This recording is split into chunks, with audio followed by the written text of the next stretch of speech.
última fase de nuestro curso. Como ya hemos adelantado al inicio de las clases, tenemos un trabajo en esta fase también. Brevemente les explico de qué consiste.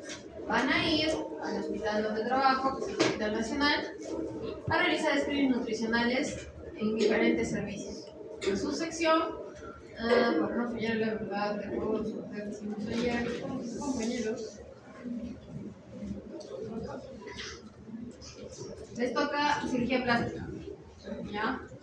Entonces, van a ir con una ficha de una rúbrica que se encuentra acá abajo, una ficha de recolección de datos que tiene un consentimiento previo para recabar los datos del paciente hospitalizado, datos que están con comorbilidades, anamnesis, antecedentes, datos antropométricos, y con ello hacer un screening nutricional. ¿Listo? Tenemos MNA más, tenemos NRC2 y establecer el riesgo nutricional. La segunda parte del trabajo es que después de evaluar si está en riesgo nutricional, desnutrido o bien nutrido, se le realiza una capacitación, una concientización al paciente sobre su estado nutricional y unas medidas generales sobre las cuales pueden tener una base cuando ya estén externados o para continuar su tratamiento. El paciente quemado, que van a encontrar allí, o el paciente en recuperación de tejidos blandos, ya tiene una característica especial. Hemos hablado sobre el requerimiento proteínico y es conveniente hacer hincapié en ese cambio. ¿Listo? ¿Cómo pueden presentar la etapa educacional? Podemos hacer una presentación en PPT, exponerla, llevarlos impresos, hacer trípticos, mandarles un enlace a una publicidad virtual, como ustedes deseen, porque al final, después de esa capacitación, de ese trabajo de concientización, tienen que hacer un feedback, ¿ya? Saber qué han aprendido, qué cosas se llevan, qué es lo más importante para este tipo de pacientes. ¿Listo? Ahí tienen que aplicarlo en todos los pacientes que están en el servicio. Es una estancia hospitalaria relativamente corta, tiene 15 pacientes, 11 pacientes, 10 pacientes. Ustedes son grupos de 10. Los mismos grupos que han trabajado en primera y segunda fase van a acudir en fechas diferentes a evaluar a estos pacientes. A través de su delegada van a establecer un cronograma para que yo le pueda hacer llegar al jefe del servicio, para que las licenciadas estén al tanto, porque es un área estéril, donde tienen que pasar con las medidas de bioseguridad y poder entrevistar a los pacientes o a los cuidadores, porque muchos de ellos son niños. ¿Ok? Entonces, ¿alguna consulta, pregunta, duda, inquietud? Ok, entonces, mi sugerencia, ya de manera personal, como con otros chicos de los otros grupos, es que trasladen esto en un formato digital para que lo puedan llenar de manera más práctica en sus dispositivos, porque uno de los documentos sustentatorios para su calificación es el informe, donde tienen que estar los materiales y métodos, dónde fueron, qué hora fueron, qué servicio, dónde se ubica, qué hicieron, qué actividades hicieron, cuántos entrevistaron, pacientes comprendidos en qué edades, y obtener unos resultados. Los resultados tienen que estar organizados en tablas, comparar cada uno de estos resultados, operacionalizar sus variables y posteriormente hacer una discusión. ¿Ya? Que hay los hallazgos son alarmantes, hay mayor cantidad de desnutridos, en riesgo nutricional, de repente han comprendido muy bien el feedback, todo eso lo discuten en esa parte del informe y finalmente concluyen. Como anexo 1, debería de ver su base de datos. Cada grupo tiene que presentar todos los pacientes que han encuestado. Entenderán que hacer un servicio corto, a cada uno de ustedes le va a corresponder un encuestado o 2 encuestados. Si el servicio está lleno, podríamos completar la totalidad. Por eso, mínimamente, algunos pacientes les digan que no, necesitamos que cada uno de ustedes pueda hacer esta encuesta a un paciente. ¿Listo? Para obtener la data. Adicionalmente a eso, tienen que, en base a su informe, en base a todo lo que han visto, presentando también las evidencias de su asistencia allí, hay que elaborar una presentación en cada empresa. Si ustedes manejan el formato que deseen, la presentan en PDF, respetando todos los puntos de la rúbrica y lo que les he indicado.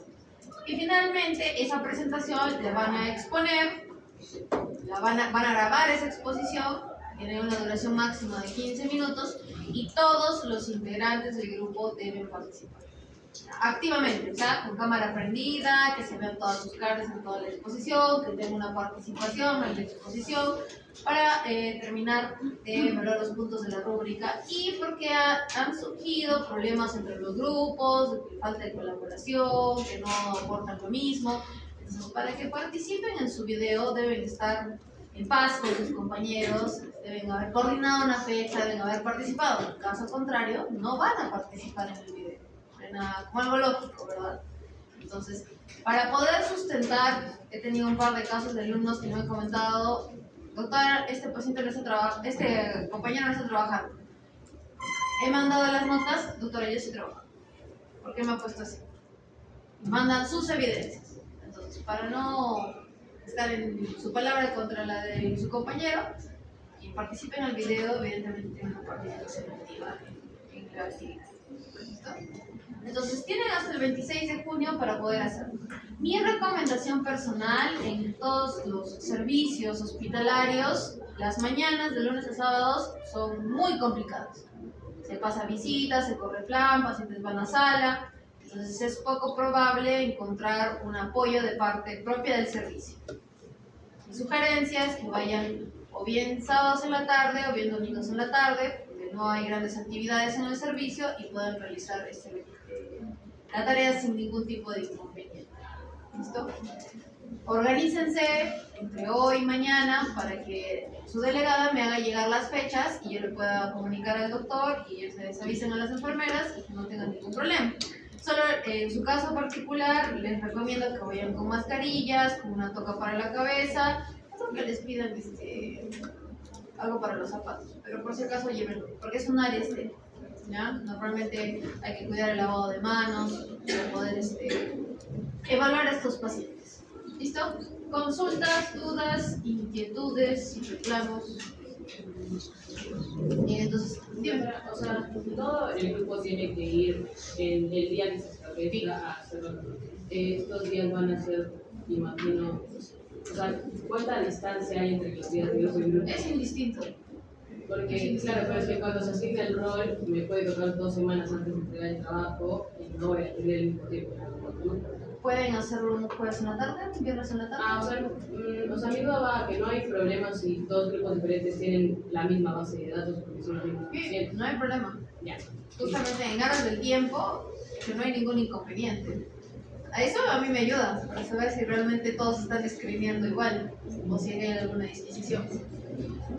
Si van a seguir el formato digital, recuerden que lo único que les voy a pedir sí o sí en físico es el consentimiento informado. Como pasa a través del área de capacitación, hay un comité de ética, es importante respetar el consentimiento de los pacientes y es la única hoja que sí les voy a pedir que la guarden y la tengan ahí por si acaso me la piden en capacitación. ¿Ya? Entonces, aquí como ven, dice el nombre del paciente.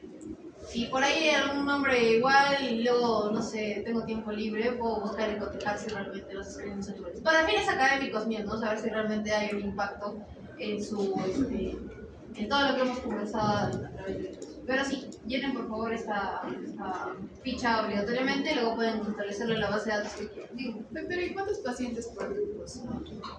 Como son grupos de 10, mínimo deberían ser 10. A ustedes les ha tocado un servicio chiquito, ¿ya? Porque hay otros servicios que tienen 33 camas. El objetivo varía mucho más.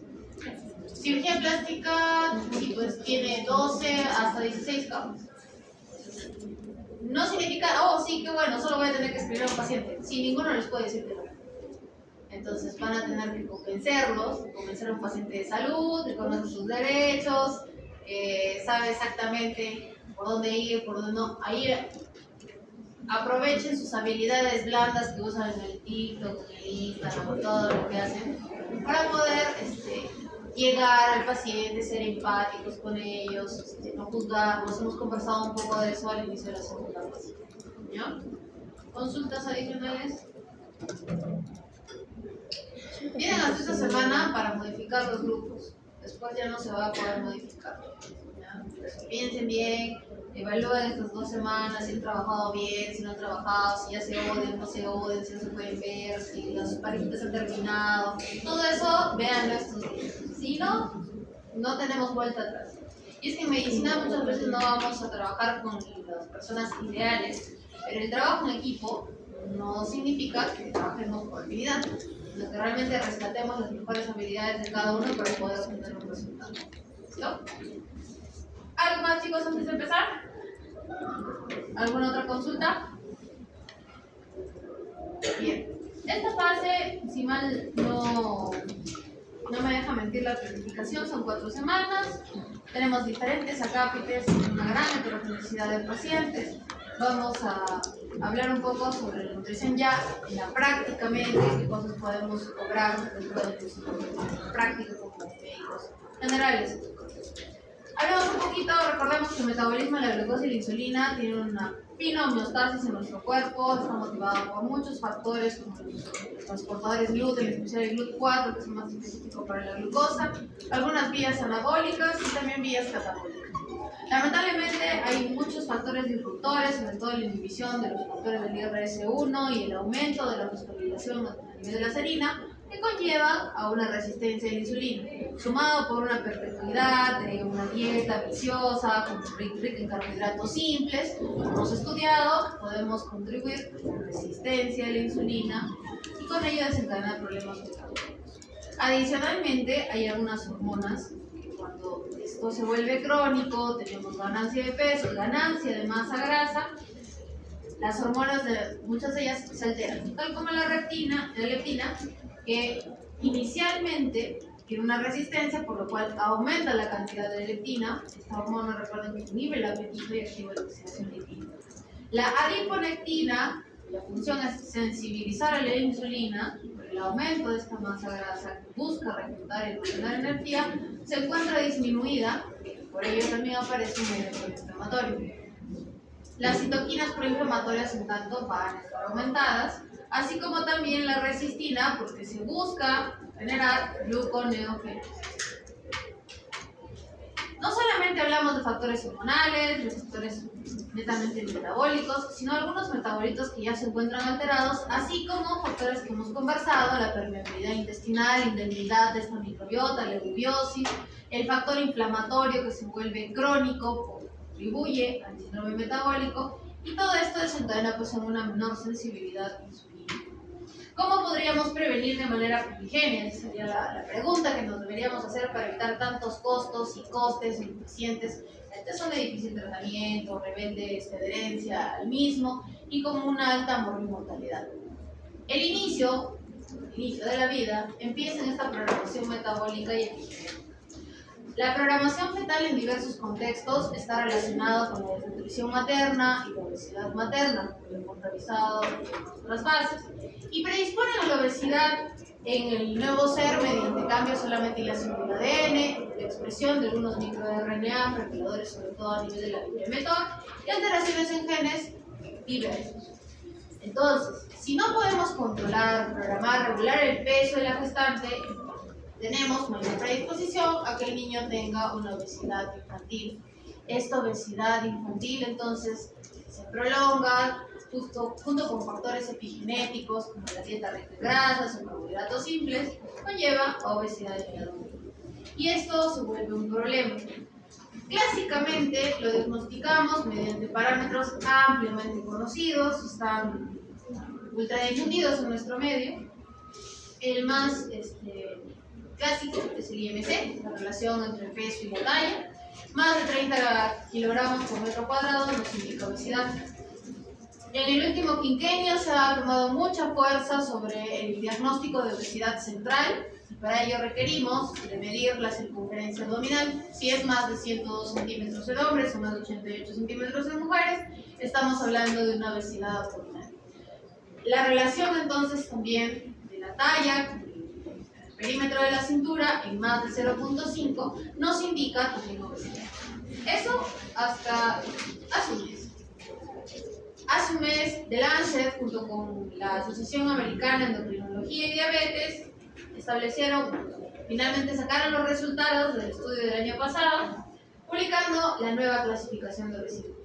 Ahora lo entendemos de una manera más holística, con muchos factores añadidos, y no solamente basándonos en datos antropométricos. La obesidad preclínica entonces sí establece que hay alteraciones a nivel de las células y los tejidos, como alteración de los órganos, pero que tiene una ausencia o mínima cantidad de síntomas. En tanto que la obesidad clínica, porque ya genera alteraciones a nivel de los órganos y termina dañando este órgano diana, presenta una sintomatología clínica y un daño, una alteración significativa en uno de los sistemas. Así entonces se concreta lo que hemos conversado en las otras dos fases, que el IMC no siempre nos indica obesidad. Tenemos a pacientes, ejemplo, que tienen un IMC elevado, los dos muy similares, muy similares. Entonces, uno no tiene exceso de grasa, de masa grasa. ¿Sí? Hablábamos de la roca y de la García. Entonces, uno tiene una masa muscular alta, mientras que el otro lo tiene bajo. Ninguno de los dos tiene síntomas. Antes, los dos eran clasificados solo por su IMC como obesos. Pero ahora entendemos que un paciente con alta masa muscular y un IMC alto es simplemente una persona con alta masa muscular. Porque no encontramos una alteración metabólica. En tanto que este paciente que sí tiene un exceso de grasa, pero que no tiene signos y síntomas, que antes llamábamos obeso, el famoso gordito feliz, ahora es una obesidad preclínica. No significa entonces porque hay ausencia de signología no debemos identificarlo ni intervenirlo a tiempo, sino todo lo contrario. Esta clasificación nos permite que las personas perciben o que el medio no nos deja justificar que de repente hay un hígado graso, o hay un síndrome metabólico, hay neuropatías. Igual podemos intervenir con estrategias perdedoras de peso para revertir los posibles cambios que se dan a nivel celular.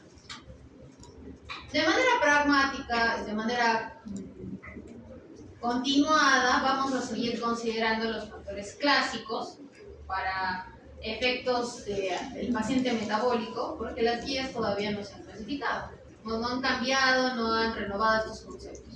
Pero no se sorprendan que cuando sean internos, o residentes, o ya médicos, estas guías que yo les enseñe acojan estos conceptos y probablemente cambien algunas de ellas. En cuanto al paciente obeso, lo primero que buscamos es la pérdida de peso. Esto lo logramos energéticamente disminuyendo entre 500 y 700 kilocalorías por día. El aporte proteínico no debe ser bajo, no debe ser para nada restrictivo de este macronutriente, porque buscamos preservar la masa magra. En cuanto a las grasas, encontramos que vamos a preferir los ácidos grasos poliinsaturados, preferimos las grasas de origen vegetal, y en los carbohidratos empezamos a disminuir un poco su contenido. Recuerden que la proporción en adultos sanos es de 40 a 60, en este grupo encontramos 45, 50 como control más restrictivo, y siempre prefiriendo alimentos con índice glicémico bajo. Es importante en el paciente obeso no descuidar el consumo de fibra. Sabemos que la fibra mejora la sensibilidad a la insulina y por lo tanto no debe de faltar en su perfil dietético diario. Entre 25 o 30 gramos mínimo de fibra. Para asegurarnos entonces con un suplemento de fibra soluble que la consuma todos los días dentro de un programa perdedor de peso. Y este tipo de composición o de requerimientos diarios es muy similar en todos los pacientes que vamos a evaluar el día de hoy porque tienen un origen metabólico. Algunos modelos contemplan todos estos requerimientos y aterrizan las ideas en alimentos culpables, como la dieta mediterránea, que es alta en frutas, verduras, aceite de oliva extra virgen, bajo en carne roja, ricas en pescados. Así obtenemos una pérdida de peso, disminuye la hemoglobina glicosilada y también, como efecto secundario que se encontró sospechadamente en los estudios, disminuye el riesgo de enfermedad cerebrovascular. La dieta DASH está mirada para disminuir la cantidad de sodio, a su vez es rica en potasio, magnesio y calcio, y fibra busca disminuir la presión arterial y disminuir con ello también la glucosa. En tanto que la dieta clásica, la dieta hipocalórica, dietas que buscan restringir solamente carbohidratos, deben buscar preservar la proteína y así evitar el agotamiento de la fibra. Para el paciente diabético, entonces recuerden que es un paciente crónico, un paciente con un tratamiento de por vida, con una alta consecuencia si este abandona el tratamiento, no se regula a tiempo, tiene una alta mortalidad y la característica es que es muy rebelde al tratamiento. Abandona por periodos el tratamiento, cree sentirse mejor, ante cualquier cambio o nueva terapéutica puede abandonar este tratamiento y con ello desencadenar múltiples consecuencias. Como nuestros amigos norteamericanos tienen un estilo de vida tan saludable, se ha visto de que son el primer país con obesidad a nivel mundial, esto ha desencadenado que son el primer país con incidencia y prevalencia de diabetes mellitus. Así, la Asociación Americana de Diabetes tiene una iniciativa anual de buscar siempre mejoras en esta patología. Año a año lanzan una nueva guía. Los criterios de este año no han variado. El criterio diagnóstico base sigue siendo la hemoglobina glicosilada. Podemos emplear otras pruebas como la glucosa en ayunas en más de 126, que es el valor diagnóstico. La tolerancia con carga oral a las 2 horas de 75 miligramos es un valor de más de 200 miligramos sobre decilitro. Y finalmente una glucosa aleatoria siempre en presencia de síntomas de hiperglicemia como polidipsia, polifagia, poliuria, pérdida de peso o crisis hiperglicémicas que se noten en las unidades de emergencias, en cirrosis diabética, estados hiperosmolares, con un valor de 200 o más, también significa un diagnóstico de diabetes. No es infrecuente encontrarnos este tipo de pacientes. Cuanto más complejo sea el hospital, es más probable que nos encontremos a un paciente diabético dentro de los pasillos de los hospitales. Entonces, es importante darles todas las recomendaciones al respecto. Tenemos que a grandes rasgos el paciente debe recibir alimentos con índice glicémico moderado o bajo, fraccionar sus comidas en 3 a 6 tomas por día para disminuir estos picos de la glicemia y añadir sí o sí la fibra, es mandatorio. Entre fibra soluble y insoluble debemos consumir menos 25 o 30 gramos y usar un sistema de intercambio de carbohidratos. El efecto antidiabético de algunos nutrientes ha sido demostrado por diferentes componentes. Si pensamos, por ejemplo, en el ácido alfa-lipoico, que aumenta la captación muscular de la glucosa, lo encontramos en el brócoli, en la espinaca. La canela tiene un efecto controversial, pero se dice que aumenta la sensibilidad insulínica. Puede ser empleado en muchas bebidas, postres, para poder aumentar este sabor que a la larga es lo que busca el paciente diabético. Las antocianinas, que disminuyen el estrés oxidativo, promueven este medio inflamatorio y protegen el endotelio, se encuentran en todos los frutos rojos, en tanto que los diversos micronutrientes los podemos encontrar en legumbres y semillas. Como verán, todos son alimentos que podemos encontrar en nuestro medio y que podemos fácilmente aplicar en el paciente diabético.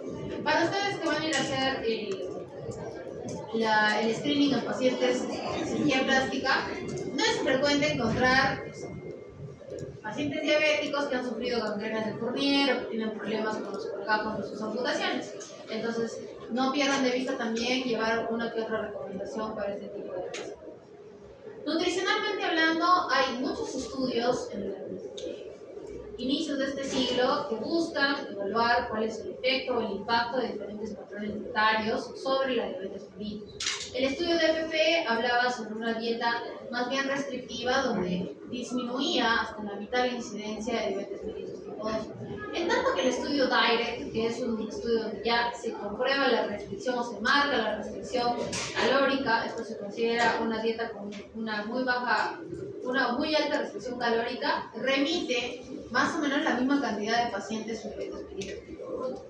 El estudio PREDIMED, en tanto, evalúa la aplicación de dietas mediterráneas, acompañado siempre por aceites extra vírgenes, sobre todo de oliva o de canola, que mejoran el control glicémico y como efecto colateral disminuyen la incidencia de glicemia. Si a pesar de todo eso, todas nuestras recomendaciones, del TikTok bailando, de las recomendaciones que ustedes pueden dar a su paciente, no les hace caso, por lo menos asegúrense de que no consuma estos alimentos. Los azúcares refinados son fisiopatológicamente uno de los grandes pilares por los cuales el paciente está en esta situación. Por lo tanto, deberíamos preferir entonces la disminución general de los azúcares, que hemos conversado mucho en primera y parte de la segunda fase sobre el uso de los edulcorantes tanto calóricos como no calóricos. Entonces, la recomendación más fuerte es disminuir en general la aceptación o la prescripción de dulzor en el paciente, disminuir el consumo de azúcar y simple. Las frutas no debemos de satanizarlas en los pacientes diabéticos. Hay unas que tienen un índice glicémico moderado tirando para alto. Deberíamos entonces evitarlas o disminuir su consumo, pero siempre preferir las frutas enteras por sobre las frutas trituradas o licuadas. Recuerden que esto aumenta el índice glicémico de los alimentos y lo vuelve fácilmente biodisponible, que es uno de los fundamentos por el cual nosotros diseñamos el índice glicémico. Entonces, una ensalada de frutas en cubos es una buena alternativa para el paciente, preferirla en lugar de un jarabe, una mermelada, de un jugo tipo licuado. Las bebidas azucaradas nuevamente deberían ser restringidas, las grasas trans se deben eliminar, las carnes procesadas también, los cereales refinados y deben ser reemplazados por cereales más complejos, como la hojuela entera, como la avena, la cebada, el arroz integral. Y si no se puede arroz integral porque no tiene muy buena adaptabilidad en nuestro medio, cocinar el arroz, refrigerarlo de 12 a 24 horas, posteriormente tener este alimento baja el índice glicémico, mejora la cantidad, sobre todo el perfil del carbohidrato. Tenemos carbohidratos insolubles, tener una peliculita muy fina de fibra, y por lo cual no vamos a digerir toda la cantidad. El alcohol, como ya hemos revisado, tiene múltiples efectos nocivos, por lo cual hay que promover que el paciente diabético tenga una moderación estricta, calculada, así al cocotero, o que el paciente se abstenga de consumir alcohol por ese exceso de calorías básicas. En nuestro medio tenemos diferentes suplementos, los cuales pueden recomendar. Tienen el perfil que hemos utilizado, tiene contenido en fibras, tiene ya omega 3, es bajo en carbohidratos, tiene la proporción adecuada y lo podemos encontrar en lata, bebible, presentación hospitalaria, hiperconcentrado. Entonces puede recomendar cualquiera de las presentaciones que se encuentran en su producto. Y a veces nos discrepan que no me pagan, ¿no? Pues que vamos a recomendar y vamos a estudiar. Simplemente que las fórmulas son las más aceptadas, en lugar de estar dando recomendaciones básicas. El primo hermano de este paciente metabólico es el paciente con neuropatía. Recuerden que sigue siendo la primera causa de muerte a nivel mundial, el infarto agudo del miocardio. Cualquier alternativa que busque frenar la incidencia de este fenómeno, de esta patología, va a ser útil a nivel de costos en toda la medicina. Fisiopatológicamente, el paciente coronario o la coronariopatía tiene un origen con la dislipidemia, por este aumento del LDL, una baja en los HDLs. La glicación de las proteínas en el contexto hiperglicémico contribuye a la génesis de la placa de ateroma, así como también el estrés oxidativo, porque esto favorece la oxidación de LDL que aumentan la fisiopatología. Finalmente, cualquier inflamación vascular crónica, aumento de IL-1 y IL-6, factor de tumoral alfa, genera entonces un daño a nivel del endotelio y esto contribuye también a su reparación aberrante y por la formación de la placa de ateroma. Así entonces, dietas ricas en grasas saturadas, en azúcares simples, y ricas en sodio, van a generar la disfunción endotelial. Mientras que dietas ricas en antioxidantes, en fibras y en grasas monoinsaturadas tienen un efecto protector por ser antiinflamatorias y también por promover una adecuada reparación del endotelio. Entonces, nosotros, dentro de la terapia nutricional, buscamos cualquier alimento que pueda reducir el riesgo de la progresión de la placa de ateroma, que optimice el perfil lipídico, o sea, esta relación post del HDL y disminuir el LDL, disminuir algunos procesos inflamatorios sistémicos y un alimento que mejore la función endotelial y la presión arterial. ¿Cómo podemos recomendar entonces estos macronutrientes?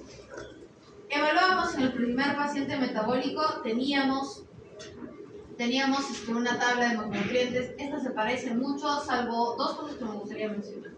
Las grasas saturadas son ya más restringidas en el anterior paciente. No debemos consumir más del 7% del valor calórico total de la energía diaria.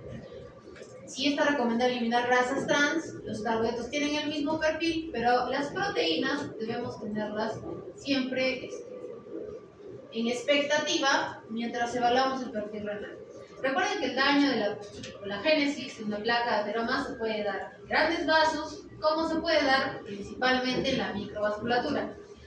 Uno de los sistemas más sensibles a esto es el sistema de la nefrona. Generar daño renal precoz en este tipo de pacientes no es infrecuente, por lo cual tendríamos que evaluar primero la función renal antes de dar libremente proteínas, porque podríamos perpetuar el daño a nivel del riñón. Algunos patrones dietéticos que tienen efecto demostrado son la dieta mediterránea, el famoso estudio Predimer, que habla sobre el alto contenido de frutas, verduras, aceites integrales, grasas derivadas del aceite de oliva, de las nueces, con un bajo consumo de carne roja, rico en pescado, y un aporte de polifenoles, flavonoides, antioxidantes, resveratrol, etc. En tanto que la dieta portfolio busca disminuir o mejorar la fórmula de nuestro perfil lipídico, disminuyendo el LDL, y esto se genera mediante el consumo de fitoesteroles, de proteína vegetal, de almendras y de fibra viscosa. Algunos nutrientes entonces que se vuelven clave en el paciente coronario, ya habíamos visto el ácido graso omega 3, sus efectos antiinflamatorios, lo encontramos de manera natural y orgánica en los pescados azules de alta mar, linaza, frecuente en nuestro medio, y las nueces. La fibra soluble disminuye el colesterol, contribuye a mejorar esta relación del colesterol LDL, y esto lo podemos ver en la avena, que ya es considerada un alimento cardioprotector, la cebada y la legumbre. Los fitoesteroles en nuestro medio podemos encontrarlos en frutos secos, en vegetales, en tanto que los polifenoles, la cabeza, el resveratrol, que está muy difundido en la industria farmacéutica, lo encontramos en la uva, en la manzana y sí, de manera moderada, en el vino.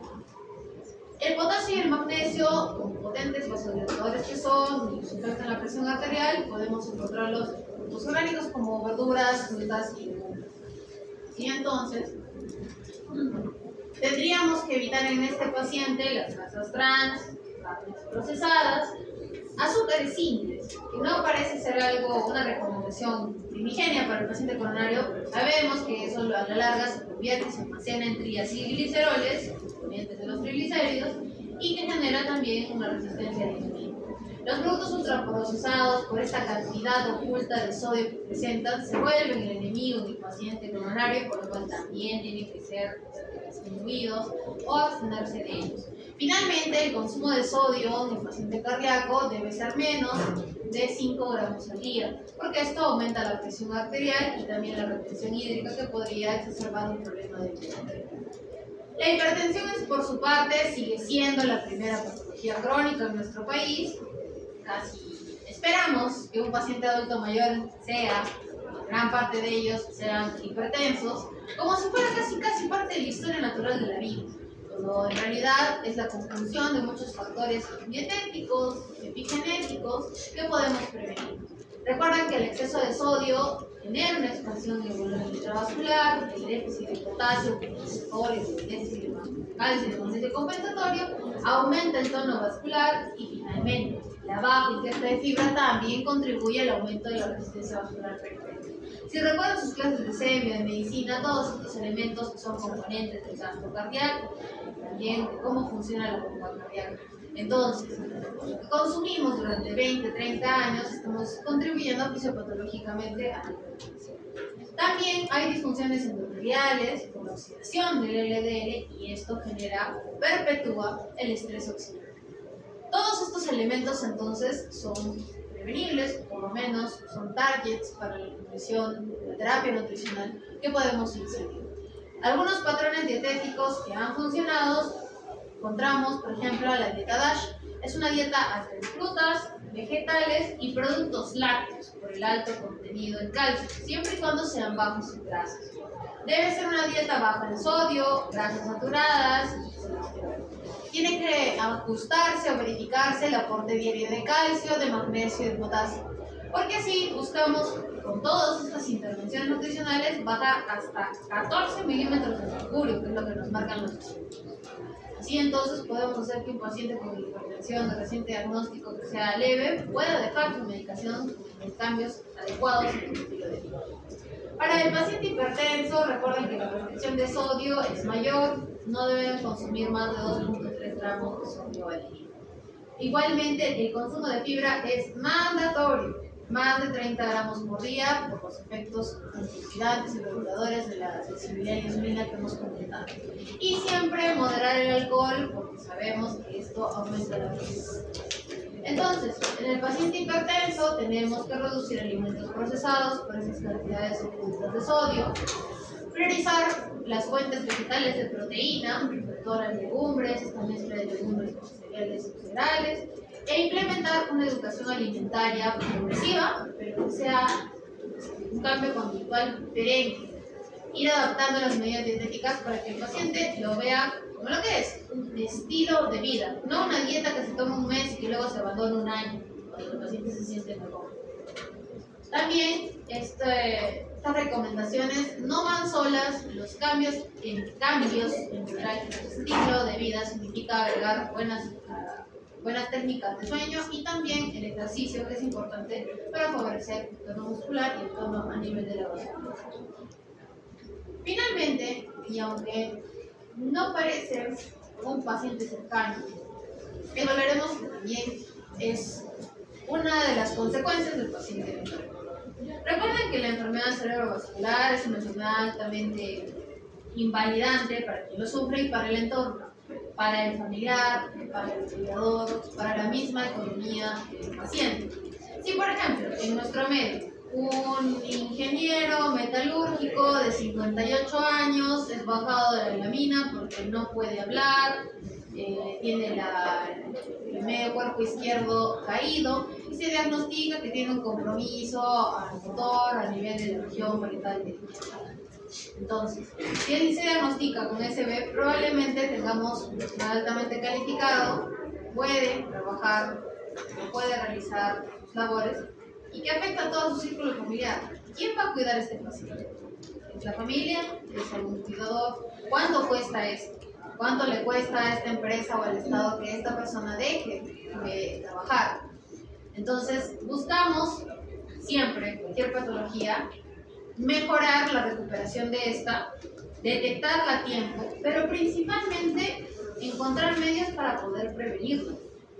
¿Será posible entonces prevenir la enfermedad cerebrovascular? Recuerden que esta patología tiene diferentes líneas patológicas. Tenemos como primera causa la trombosis, que viene a nivel cariotidio o a nivel cerebral. Puede haberse dado una trombolia secundaria a una fibrilación auricular o una arritmia no clasificada o una endocarditis. Puede haber una hemorragia intracerebral por hipertensión arterial o una isquemia global producto de un gran evento hipóxico como hipotensión. Si puntuamos entonces, evaluaremos tanto la aterosclerosis, la aterotrombosis, la cardioembolia y la hemorragia intracerebral tienen relación con el paciente que acabamos de ver. Todo entonces podemos llegar a prevenir esta cascada isquémica que libera glutamato, calcio intracelular, radicales libres y con el renal. Porque si frenamos una hipertensión descontrolada o mejoramos una hipertensión, esta no se descontrola, no hay hemorragia, no hay SB. Si no generamos turbulencia a nivel del endotelio porque no hay placa de ateroma, prevenimos entonces un efecto catabólico. Entonces podemos prevenir de manera primaria atacando bajo el eje de hipertensión, el paciente dislipidémico, el paciente hiperglicémico y el paciente que tiene una dieta inflamatoria. En otras secciones me preguntaban, pero doctora, ¿qué es una dieta inflamatoria? Bueno, es muy fácil. Agarran, salen, se ponen en la esquina, en el cruce de la iglesia de las esclavas, o la callecita que nos lleva acá a la universidad, y van a ver la gente que come el salchivazo, la gente que está comiendo la hamburguesa, la gente que viene con sus wraps, la gente que se va con las empanadas. Si tiene la regularidad necesaria, pues todos ellos tienen una dieta inflamatoria. Una dieta rica en grasas trans, saturadas, azúcares refinados. hipercalórica. Entonces, todos estos pacientes, incluso ustedes mismos, podrían tener algún tipo de prevención primaria sobre la enfermedad del cerebro. Algunos patrones preventivos que han funcionado sobre los grupos selectos, nuevamente, la dieta mediterránea, la van a ver resaltadas como una de las dietas con mejores proporciones, por lo menos más estudiadas a nivel de Europa. Recuerden que hay una sociedad europea que evalúa mucho el control en el paciente adulto mayor, donde hay mayor incidencia de enfermedad cerebrovascular y patologías cerebrales. Por lo cual, entonces, no es infrecuente evaluar este tipo de patologías. Encontraron casualmente que la dieta mediterránea, buscando mejorar o buscando perder peso, recuperar el estado metabólico, veían que los pacientes tenían una disminución en la incidencia de enfermedad cerebrovascular. Los componentes, recordemos, son aceite de oliva extra virgen, bajo en consumo de carnes magras, carnes rojas, alto contenido de pescados, abundantes frutas y verduras. Y también consumo de polifenoles o de antioxidantes. La dieta DASH también contribuye, trabajamos con el paciente hipertenso, en reducir todo eso. Recuerden que disminuir el consumo de sodio, aumentar el consumo de potasio, frutas y verduras, legumbres, para disminuir también la presión. Si lamentablemente se ha dado un evento cerebrovascular, podemos intervenir de manera precoz, siempre bajo el estudio de la disfagia. Si nuestro paciente tiene disfagia, es posible adaptar la textura de los alimentos, volverlos no líquidos, muchos de ellos tienen una disfagia paradójica a líquidos, para poder tener consistencias licuadas, consistencia crema, consistencia turmix, para poder brindarle una adecuada dieta fisiológica. Energéticamente es un paciente que debe recibir entre 25 y 30 kilocalorías, proteínicamente recibe también un contenido moderado y siempre hay que suplementarlo con vitamina D, zinc y ácido. Para que no dejemos en el aire algunos otros trastornos neurológicos que se pueden intervenir, tenemos a la enfermedad de Alzheimer. Muchos componentes neurodegenerativos, cual podemos intervenir en diferentes. El DHA, recordarán, tiene un rol muy importante en el neurodesarrollo porque trabaja a nivel de la integridad tanto de la sinapsis como de la banda de medio.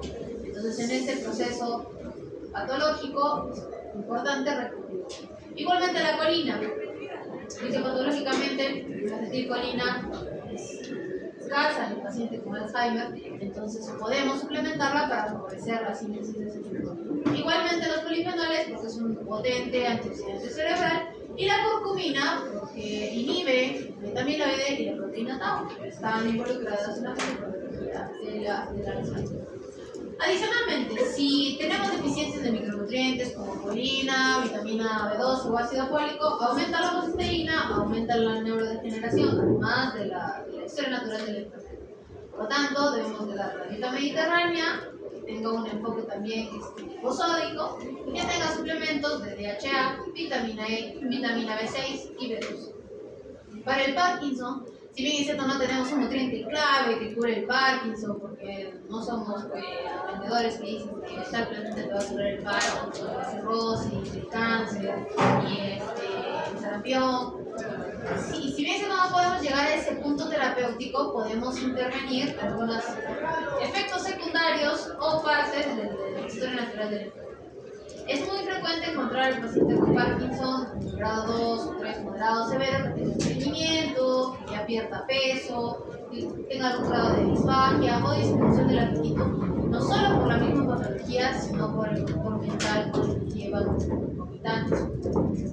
Igualmente, la principal medicación de esta patología es el L-Dopa, pero el L-Dopa compite con los aminoácidos neutros. Entonces, muchos de estos pacientes tienen una pérdida de masa magra, aumenta la sarcopenia por la enfermedad crónica y por la mala indicación de la terapia nutricional concomitante a su terapia farmacológica. Por tanto, tenemos que redistribuir la proteína, sobre todo brindar baja proteína cercana al momento de la toma de la medicación. No vamos a cambiar la hora de la toma de la medicación, pero sí podemos modificar en qué momento damos una gran cantidad de proteína para que sea aprovechable. Brindar fibra soluble para mejorar el tránsito gastrointestinal debería, no sé por qué todavía no lo coloco, pero debería ser mandatorio en un paciente con Parkinson para asegurarnos de que tenga un adecuado tránsito, que no se estreña y que no tenga síndrome de Ogilvie, que no tenga pseudoclusiones intestinales, porque eso aumenta grandemente su morbilidad. Como cirujana, es frecuente recibir consultas de neurología, de pacientes en emergencia. Paciente con Parkinson de larga data, no realiza exposición, 9 días, solicitamos evaluación y descarte de obstrucción intestinal. Siempre le respondo lo mismo. Síndrome de Ogilvie es diagnóstico diferencial. ¿Por qué? Porque estos pacientes tienen una alteración multifactorial. Entonces, si lo intervenimos adecuadamente, evitamos que vaya a la emergencia. Nos aseguramos de que tenga un adecuado tránsito. Y energéticamente, porque es una patología discretamente hipermetabólica por el aumento del tono a nivel general, deberíamos brindar un poquito más de energía, entre 30 y 35 kilocalorías por kilogramo. En cuanto a la esclerosis lateral amiotrófica, también es un estado hipermetabólico, cursa con una disfagia precoz. Deberíamos evaluar precozmente también la elección de una vía enteral adecuada. No esperemos a que se esclerose la laringe, a que no podamos pasar el endoscopio. Aseguremos una vía segura para poder brindar alimento. Y también brindar fórmulas hipercalóricas. Como cursan con disfagia, no están prestos a recibir la misma cantidad de alimento, entonces cada una de los sorbos que tiene este paciente es valuable. Aquí empleamos las grasas siempre y cuando el paciente no tenga dificultad. Y las proteínas, por ser una patología hipermetabólica, tenemos que brindarlas más abundantemente, hasta 2 gramos por kilogramo por día. ¿Algunos suplementos han tenido efecto? Sí, otros son más controversiales. Finalmente, ya de verdad, sí, tenemos la epilepsia refractaria. En los últimos años, la Sociedad de Pediatría Española y la Sociedad de Nutrición Española han creado iniciativas muy interesantes con respecto a la terapia nutricional en niños con epilepsia refractaria. La dieta cetogénica, por aumentar lógicamente estos cuerpos cetónicos, disminuye la excitabilidad neuronal y con ello podemos disminuir la frecuencia de las crisis epilépticas. Esto entonces podríamos tenerlo en pacientes que fracasan a 2 epilépticos del mercado, que se conoce como epilepsia refractaria, o diversos síndromes que cursan con epilepsia refractaria, como el síndrome de Lennox-Gastaut y el síndrome de Treger. Hay muy buenos resultados, pero tenemos que considerar y siempre supervisar paulatinamente el perfil renal por el exceso de estos compuestos y también evaluar la glicemia que puede presentarse cuando tenemos una fertilidad de esta dieta, así como el déficit de calcio. En neurología, entonces, si no han entendido nada, si ya están pensando en su siguiente clase, si ya se quieren ir o si quieren ir a comer el salchivazo, les recomiendo entonces para sus pacientes aceite de oliva extra virgen, frutos rojos, arándanos, componentes antioxidante abundante, frutos cítricos, frutos secos por su contenido en ácidos grasos saturados, verduras de hoja verde y legumbres por ser fuente de proteínas, de nutrientes, y el pescado azul por ser fuente de omega 3. Ojo que para quienes se han dormido en las otras 2 fases, recuerden que el paciente con SB, por la etiología, muchas veces sale anticoagulado. Si sale anticoagulado, no se les ocurra dar verduras de hoja verde. No me pongan a mí, no, la doctora Reyes dijo que yo tenía que dar esto en el paciente neurológico, copiar y pegar. ¿Por qué? Devolvemos siempre a nuestros pacientes. Los cumarínicos compiten con todos estos, con la medicación anticoagulante y los cumarínicos se encuentran en verduras de hoja verde. ¿Y qué deberíamos evitar? Finalmente, grasas trans, azúcares refinadas, las bebidas energéticas con el exceso de calorías, el exceso de sodio, embutidos, las carnes curadas, los ahumados y las harinas.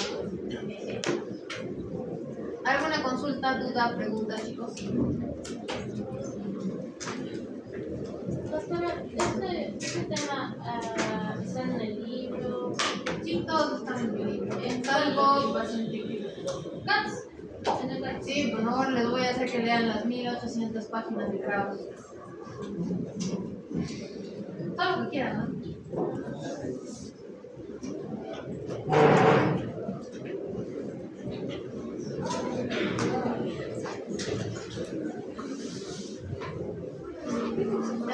Siempre tengan presente que los libros son de una edición no se actualizan los libros año con año y muchas de las menciones que les hago lógicamente en clase son actualizaciones de lo que pueden ver libros. Ojo que este libro es de 2022, probablemente la información sea de 2020 o de 2021. Si van a haber criterios diagnósticos de diabetes que difieren con eso, clasificación de obesidad, lógico porque estamos en 2026. Para eso es la utilidad de vuestras clases de hoy. Vamos a revisar entonces dónde lo pueden encontrar.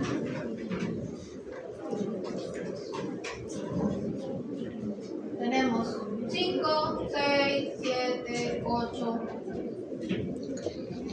10 y 21 para esta clase. ¿Listo? ¿Alguna consulta adicional? Muy bien, chicos, nos vemos en la siguiente clase. Gracias.